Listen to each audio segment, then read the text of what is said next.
좋은 날입니다. 오늘도 말씀 안에 승리하는 하루 되시기를 기도하겠습니다. 오늘 생명의 산 본문은 잠언 28장 1절부터 14절입니다. 오늘 본문에서는 의인의 모습과 악인의 모습을 대조하며 제사장 나라로서 구원의 길을 쫓아 살아갈 것을 권면하고 있습니다. 이 구절들을 통해 하나님께서 무엇을 말씀하시는지 살펴보도록 하겠습니다. 1절부터 3절입니다. 악인은 쫓아오는 자가 없어도 도망하나 의인은 사자같이 담대하니라. 나라는 죄가 있으면 주관자가 많아져도 명철과 지식 있는 사람으로 말미암아 장구하게 되느니라. 가난한 자를 학대하는 가난한 자는 곡식을 남기지 아니하는 포구 같으니라. 1절에서 악인이 쫓아오는 자가 없어도 도망한다는 것은 죄 가운데 살아가는 악인의 삶이 불안과 공포, 양심이 주는 고통 가운데 있을 수밖에 없음을 표현하는 것입니다. 하지만 의인은 이 땅에서의 삶이 어떻든 상관없이 영원한 하나님의 나라를 꿈꾸며 사자같이 담대히 살아간다고 말하고 있습니다. 여기서 담대하다의 원어 바타흐는 믿다, 안심하다라는 뜻입니다. 진리 안에 거하고 있기 때문에 얻을 수 있는 진정한 안정감을 말하는 것입니다. 2절에서 나라에 죄가 있으면 주관자가 많아진다고 말하는데 이것은 진리가 아닌 이 땅의 기준을 쫓아 살아가는 나라는 스스로 왕이 되어 살아가는 자가 많다는 것을 말하는 것입니다. 실제로 북이스라엘에서는 왕들이 진리의 기준으로 살아가지 않았기 때문에 수없이 많은 정권이 교체되었었습니다. 하지만 나라에 명철과 지식이 있는 사람이 있으면 진리의 기준으로 통치하기 때문에 그 정권이 장구하게 된다고 말하고 있습니다. 진정한 제사장 나라의 모습을 도전하는 것입니다. 3절에서 먼저 말하는 가난한 자는 진리를 들어야 하는 이방인들이고 뒤에서 말하는 가난한 자는 진리를 들었지만 쫓지 못하는 이스라엘을 뜻합니다. 둘 다 진리를 알지 못하는 가난한 자이지만 이스라엘은 하나님께서 먼저 진리를 주시고 이방에게 전하게 하신 제사장 나라였지만 스스로 버린 자들이었고 이방 나라는 아직 전해 듣지 못한 자들이었습니다. 그래서 이방을 학대한다는 것은 진리를 전하지 않고 육신의 이익만을 빼앗으려 하는 이스라엘의 모습을 말하는 것입니다. 그런 이스라엘은 곡식을 남기지 않고 쓸어가는 포구와 같이 말씀의 양식을 모두 잃어버리고 구원에서 멀어지는 어리석은 자들이라고 경고하는 것입니다. 4절부터 6절입니다. 율법을 버린 자는 악인을 칭찬하나 율법을 지키는 자는 악인을 대적하느니라. 악인은 정의를 깨닫지 못하나 여호와를 찾는 자는 모든 것을 깨닫느니라. 가난하여도 성실하게 행하는 자는 부유하면서 굽게 행하는 자보다 나으니라. 4절에서 말하는 율법을 버린 자는 하나님의 말씀을 버리고 육신의 소욕을 쫓는 자입니다. 그런 자들은 자신과 같은 생각으로 살아가는 악인을 칭찬하고 함께 죄 가운데 거합니다. 하지만 율법을 지키고 따르는 자는 악인을 대적하며 진리의 빛을 비추는 모습에 대해 말하고 있습니다. 5절에서 악인은 정의를 깨닫지 못한다고 말합니다. 정의의 원어는 미슈파트로 재판하다, 다스리다라는 뜻의 샤파트에서 유래된 단어입니다. 진리의 말씀으로 다스리고 선한 것과 악한 것을 분별한다는 의미에서 정의로 번역된 것입니다. 악인은 육신의 소욕에 빠져 있기 때문에 진리의 말씀으로 다스리고 선한 것과 악한 것을 분별하는 정의를 깨닫지도 받아들이지도 못합니다. 그 정의를 믿고 받아들인다는 것은 육신의 소욕을 버리고 진리의 길을 가는 것이기 때문입니다. 하지만 여호와를 찾는 자는 하나님의 모든 정의를 깨달아 죄악된 모습을 회개하고 구원의 길을 가게 되는 모습을 말하고 있습니다. 6절에서 성실하다의 원어 톰은 완전함, 순결, 성실이라는 뜻입니다. 가난하여도 완전함과 순결, 성실하게 살아가는 자는 상황과 환경과 상관없이 진리의 말씀을 믿고 따르는 자들입니다. 이러한 자들은 부유하면서 굽게 행하는 자보다 낫다고 말합니다. 굽게 행한다는 것은 진리의 길을 가지 않고 좌우로 치우쳐 육신의 길을 가는 모습을 말하는 것입니다. 이러한 삶은 이 땅에서 아무리 부유해 보여도 헛된 것이지만 가난하여도 진리의 말씀을 성실히 순결하게 믿고 따르는 자들이 더 나은 삶이라고 도전하고 있습니다. 7절부터 8절입니다. 율법을 지키는 자는 지혜로운 아들이요 음식을 탐하는 자와 사귀는 자는 아비를 욕되게 하는 자니라. 중한 별리로 자기 재산을 누리는 것은 가난한 사람을 불쌍히 여기는 자를 위해 그 재산을 저축하는 것이니라. 7절에서 말하는 음식을 탐하는 자는 단순히 식탐이 있는 것을 말하는 것이 아니라 23장 21절에서도 언급되었던 개념으로 말씀의 양식이 아닌 이 세상의 가치를 탐하는 자들을 뜻합니다. 그러한 자와 사귀는 자는 진리의 말씀을 가르치는 아비를 욕되게 하는 것이지만 율법을 지키는 자는 아비의 자랑이 되는 지혜로운 아들이라고 말하고 있습니다.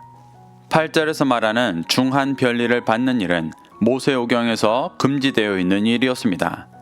이는 하나님께 거저받은 진리와 기업을 나누는 것이 제사장 나라의 일이지 소유하고 빼앗는 것이 제사장 나라의 일이 아니기 때문이었습니다.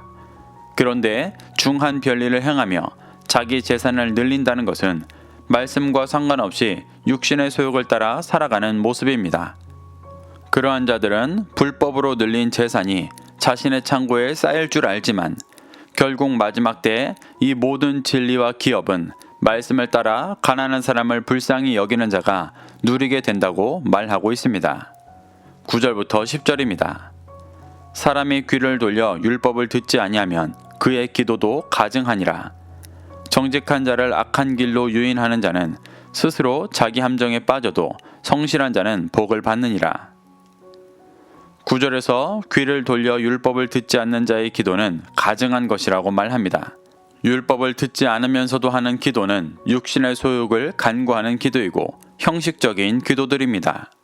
하나님의 뜻과 무관하지만 많은 신앙인들이 행하고 있는 기도이기도 합니다.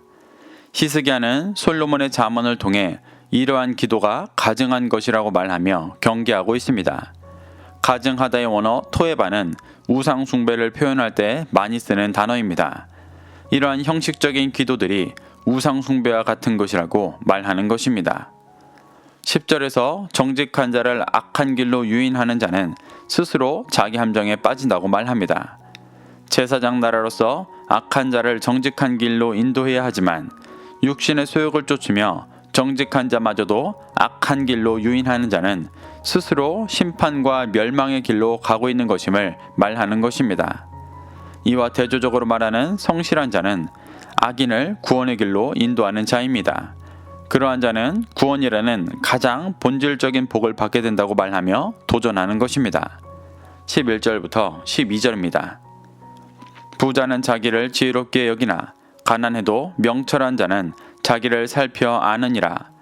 의인이 득의하면 큰 영화가 있고 악인이 일어나면 사람이 숨느니라.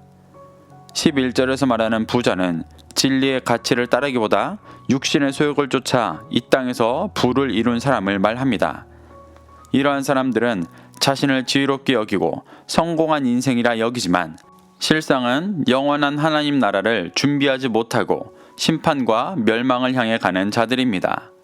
이와 대조적으로 말하는 가난해도 명철한 자는 진리의 말씀으로 자신의 죄악된 모습을 살피고 정확히 알기 때문에 하나님의 은혜를 구할 수밖에 없고 유일한 구원의 길인 말씀을 따를 수밖에 없습니다. 히스기야는 이러한 삶의 모습을 도전하는 것입니다. 12절에서 득의한다의 원어 알라츠는 기뻐 뛰놀다, 개가를 올리다 라는 뜻입니다. 의인이 득의한다는 것은 의인이 개가를 올리며 득세하는 모습을 말하는 것입니다. 그렇게 되면 큰 영화가 있다고 말합니다. 이는 의인에게는 영광 받을 일이고 제사장 나라 또한 영광 받을 일인 것입니다. 하지만 악인이 일어나면 사람이 숨는다고 말합니다. 악인이 득세하는 제사장 나라는 심판과 환란이 있을 것이기 때문에 사람이 숨고 도망가게 되는 모습을 표현하는 것입니다. 13절부터 14절입니다. 자기의 죄를 숨기는 자는 형통하지 못하나 죄를 자복하고 버리는 자는 불쌍히 여김을 받으리라. 항상 경외하는 자는 복되거니와 마음을 완악하게 하는 자는 재앙에 빠지리라. 13절에서 자기의 죄를 숨기는 자는 진리의 말씀 앞에 정직하게 반응하지 않고 형식적으로 반응하며 신앙생활하는 자들을 말합니다. 그런 자들은 육신의 소욕을 따라 살아가면서도 종교적인 삶의 모습으로 살아가기 때문에 죄를 인정하지 않고 숨기고 속이며 살아갑니다. 그런 자들은 형통하지 못하다고 경고하고 있습니다. 하지만 진리의 말씀 앞에 정직하게 반응하여 죄를 자복하고 버리는 자들은 하나님께 불쌍히 여김을 받고 구원의 길을 가게 됨을 말하고 있습니다. 14절에서 항상 경외하는 자는 자신이 어떤 상황과 환경에 있든 하나님 앞에 두렵고 떨림으로 죄를 자복하고 버리는 자를 말합니다. 많은 사람들이 하나님께서 진리로 죄를 비춰주시면 자복하고 버리기보다 육신의 소욕을 버리지 못해 오히려 억울해하기까지 합니다. 그러한 자들은 결국 회개하지 못하고 재앙과 심판에 빠지게 됩니다. 하지만 하나님을 항상 경외하는 자들은 겸손히 회개하기 때문에 구원의 길을 쫓게 되어집니다.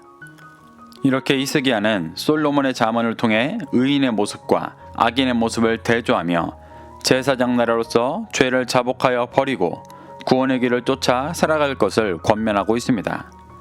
이는 진리를 쫓지 않고 형식적인 신앙생활에 머물러 헛된 것을 소망하는 후손들이 회개하고 돌이켜 진정한 제사장 나라로 살아가기를 소망하며 간절히 권면하는 것이었습니다. 우리도 이 잠언을 교훈 삼아 자신의 신앙이 죄를 자복하고 돌이켜 진리의 말씀을 쫓아 제사장 나라로 살아가는 신앙 되기를 간절히 소망합니다. 그래서 하나님께서 주시는 참된 구원의 기쁨을 날마다 누리게 되시기를 축복합니다. 오늘도 이 말씀을 심령에 새겨 승리하는 하루 되시기를 기도하겠습니다.